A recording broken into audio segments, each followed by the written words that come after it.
All right, people, what's up, everyone, and welcome to another first reviews reaction video with your big boy buddy Gore. And it's an important day because wait, is it out today? Is it out today? I'm pretty sure it's out today or tomorrow. Yeah, no, it has to be today. Today's Friday. Huh. Well, that doesn't bode well. Anyways, release. Let the reviews come out the day of release. I mean, sometimes that's fine. Then Fallout not released the reviews until day of. I think One Piece didn't. I don't think. What else? I guess Netflix. I mean, One Piece is a better example because that was a Netflix thing. Wasn't there something recently that didn't let reviews out until day of, and then it'd been great? You never know. Okay, so this is part 2 for Rebel Moon. I didn't watch part 1. Honestly, after I heard it was awful and boring as hell, I said, whatever. Uh, it's long too. I was even going to do a reaction for it. Then I heard it was awful and boring. I was like, nah, I waste my time doing other things. So yeah, I even watched. To be fair though, I watched people's videos about Rebel Moon. I watch a lot of those, so I already kind of know what the hell happened in the entire plot. But I haven't seen it myself. I will watch it eventually. But yeah. So part 2 is out, I guess, today. No fanfare at all. Maybe it's next week. I could have sworn it was the 19th though. The 19th sounds right. I think it's out today. All right, well, let's find out. I'm really going into this just because I saw IGN put up a review. That was and I forgot. I totally forgot this was even happening. Let's go. I'm gonna say, you know what? I'm gonna say it's gonna be an improvement. I don't even remember where Rebel Moon 1 was. I think it was like in the 20-30% range. I'm gonna say 45%. I think it's gonna be slightly better. Oh. All right, let's go. I'm trying to be nice. Okay, it's not here. All right, good. So we could do this then. Rebel Moon Part 2, the Scargiver. Okay, let's see.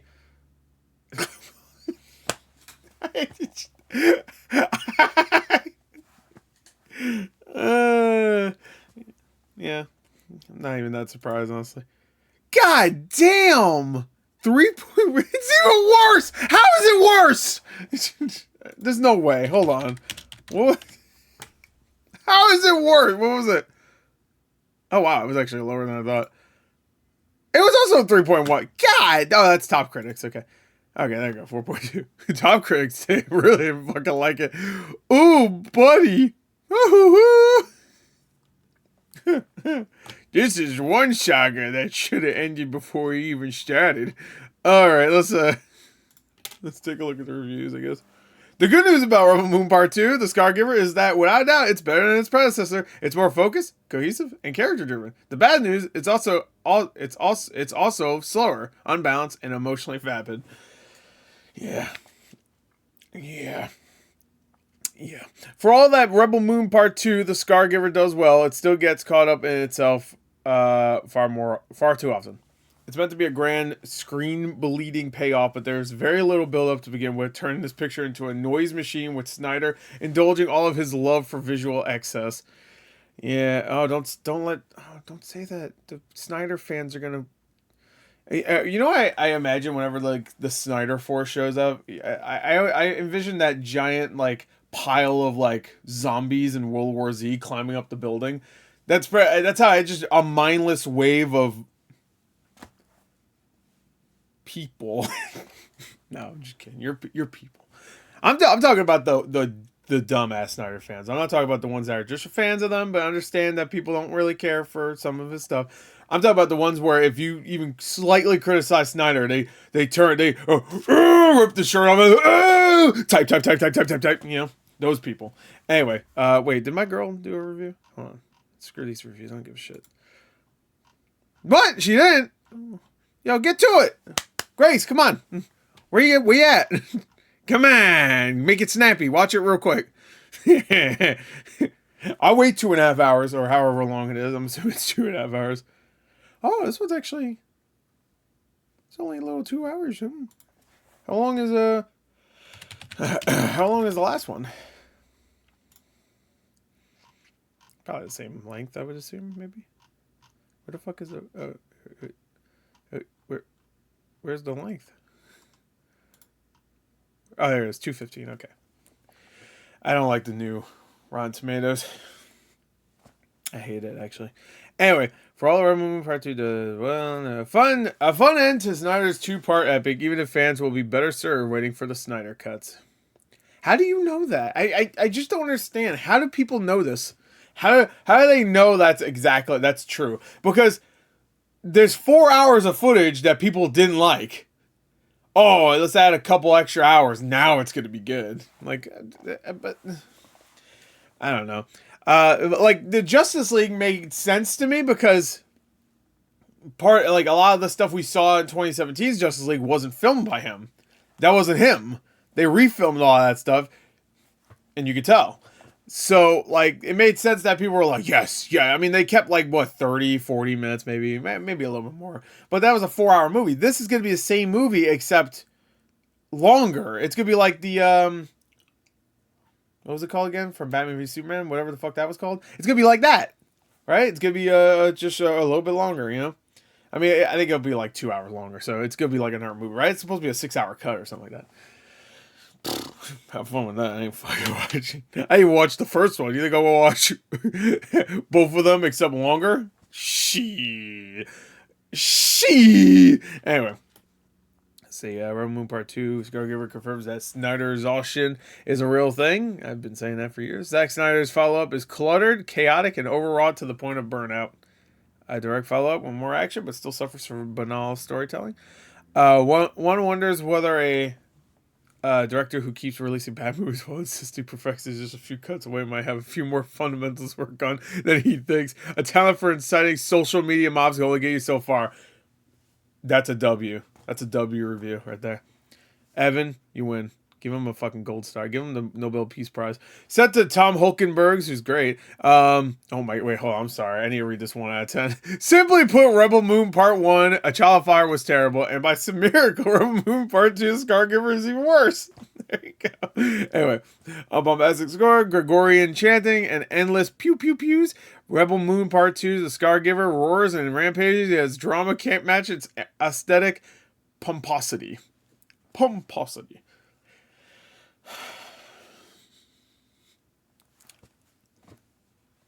I'm just thinking about how everybody was hyped about this. Yo, Rebel Moon, that sounds sick. Yo, Zack Snyder's gonna do his own Star Wars, and that's garbage.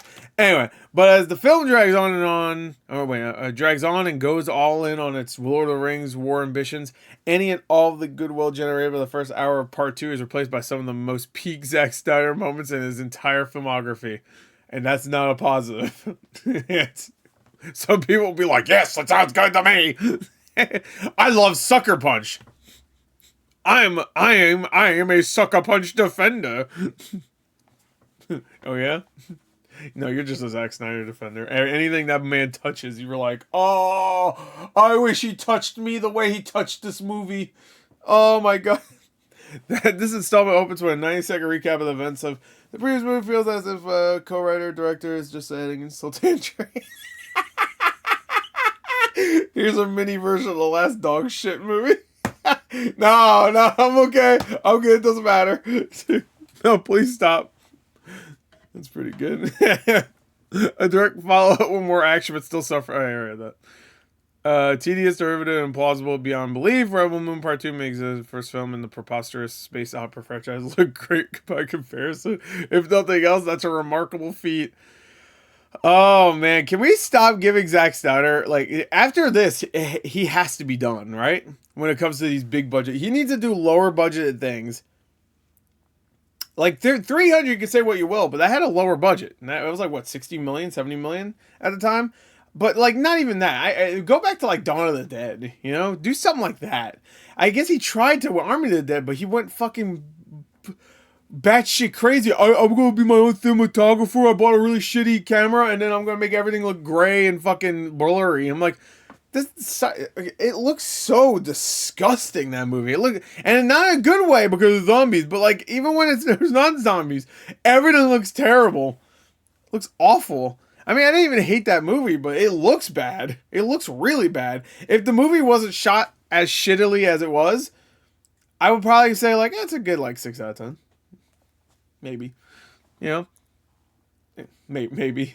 I mean, it's like a lot of reviewers have said it just completely rips off so many other things, like Aliens and all these other things. But that's fine. I don't really care as long as it's fun. I don't really give a shit. I still need to see this. Oh, is this out now on digital? I might have to do a reaction. I might have to do a reaction. Yeah. Yes. Is it out on digital? Where would it say? Here we go. Today. I might have to watch that. I'll watch it this weekend, I think. It's on Shudder, so I've been paying for Shudder for like 5 years, and I've maybe watched 10 things. It's only like what, $6 a month, so whatever. I'll support Shudder. Of all the streaming sites, I would support Shudder. The other ones get sucked my dick, really. I mean, I still use them. That's just because I want to watch some things. But if I don't want to watch anything, fuck that. Canceled. I've canceled Disney Plus like 10 times in the last year, or not. I suspended my Disney Plus. Well, it's canceled. It's the same shit. Anyway, all right, it sucks balls. Oh wait, hold on. Audience reviews. Maybe the worst movie. Yeah, I've never even fucking thought about reading audience reviews. That sounds fucking hilarious. Can I see more of these, or this is it? I only can read them this way. All right, let's zoom in then. There you go. Dan B, shout outs. One of the best reviewers of our time, honestly. Maybe the worst movie I've ever seen. Visually pleasing, but okay, hold on. Visually pleasing, but that's where it ends. Okay, cheesy acting and long and drawn out, pointless scenes. Unfortunately, the storytelling is very weak. Could have been an hour shorter. Could have been an hour long. It's only 2 hours long. Where was the fucking whatever, who gives a shit. All right. Zach needs to get back to his daughter dead 300 days. This is just bad Zach really leaning into the Schroeder name. Snorter name. Okay, because it's boring. I write this sadly. I love Zack Snyder's work before Rebel Moon. Part 1 and 2 are both abysmal best. Unneeded, slow motion, terrible dialogue. It was like Disney show dialogue. Absolutely zero depth to any of the characters. I'm assuming that's what he said. 5. Oh, here's a 5 out of 5. Here we go. Let's read the full review. Oh, wow. Look at that chunky review. Epic filmmaking from everyone involved. Oh, this is from The Jedi H, by the way. D, which is the score most people have been giving this, by the way. Epic filmmaking from everyone involved with Rebel Moon Part 2. The cinematography is a work of art. It's a work of fart. So many different shots I felt I was looking at a beautiful, enriched, detailed picture in an art gallery. Oh, wait, you didn't hear it. All right. Sofia Boutella is a movie star. I hope so. She's starring in this movie. Such a great performance from her throughout the entire film. And man, what a show she put on in the final act. And then what'd she do? Ed Skrein embodied the villain role. Every time he was on screen, you felt his dominating presence. I like Ed Skrein. And you're just waiting to see him do something destructive. Djimon Hounsou, hats off and round of applause. His character, I'll just correct with his character, General Titus, is such a soulful warrior. I would go into any battle under his leadership and believe we would have victory. Anthony Hopkins voiced character Jimmy. That's the robot's name. Because I know he voices the robot. Jimmy is a complex character where I see there's so much more to explore, showcase as a sentient artificial intelligence. That's never been done before. So that's never. That's in assistance with humans. In closing, it was a nice touch to see Cleopatra Coleman's beautiful character, Deborah Bloodaxe.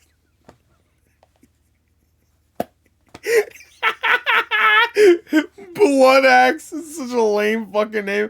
I kind of like it though. Come in for the victory lap. I would like to see a spin-off series on the Bloodaxe. Oh, there's more of them. Bloodaxes. Tom Hulkenberg rocks it again, with the intense and beautiful score, further establishing his catalog beside the great Hans Zimmer. Thank you to everyone involved in creating this epic case study film. Oh no, definitely one for the ages. As the British say, you taking the piss? The fuck is this? No, there's no way you believe this. Carrie Elways is in this? Oh no, bro, come on. I mean, he was just in the Ministry of Ungentle. That movie, which was fun. I liked it. All right, so that review. Okay. Anyway, just finishing watching it. First one was mid, but the new one's bad. There you go. There you go. That's all. Actually, that is all. Oh wait, no. I could still. Okay, let's see. Let's get all the positive reviews. Brilliant. Loved it. Bring it on. More, please. Very few great movies these days. And if you love shit like this, we'll never get any good ones in the future. One of the best of the decade. Finally, quality director. Great actors. You don't need to capitalize every fucking thing you write. Great story. Absolutely brilliant. Great job. Love this movie. I rated part 1 a strong 6 to 6.5. You'll figure it out what score you give it. Average or mid, that's not a bad thing. Mid would be like 5, but whatever.